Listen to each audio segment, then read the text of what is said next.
negative, then wait for your interview. Because they want to make sure that you know what you're getting yourself into.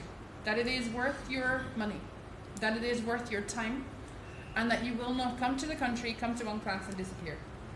Now, if you think, of course I won't. No, of course you won't. But a lot of Bangladeshi students have done this and kind of ruined it for the rest of you.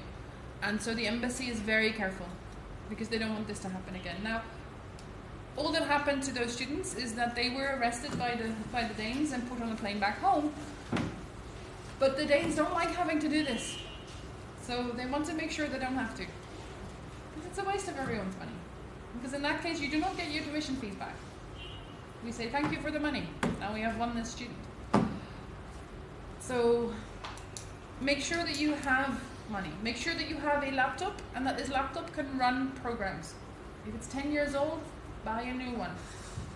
This is a message from my IT people who had one student come to them with a laptop from about the Stone Age, and the student came and said, I need to have Word on this. And so my colleagues put Word on, and then the computer wouldn't start up anymore because that was too much memory use, just for Word.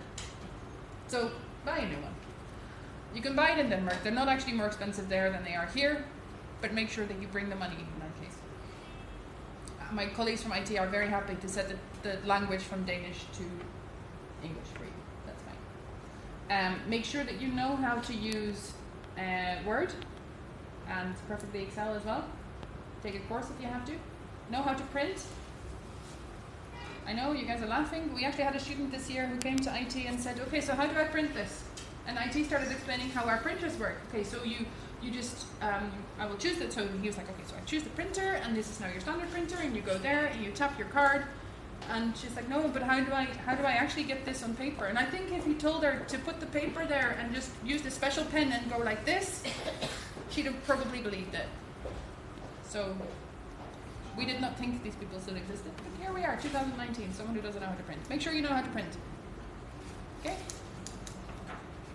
So this was a message from our IT people. There's two of them. They love helping students, but some questions just make them, sit down and cry. And they're grown men, don't make them cry. It's mean. So Denmark is a very friendly country, very safe country. One of two countries where you can bring your spouse and your children. You do need to show money for them. You don't have to show money for you.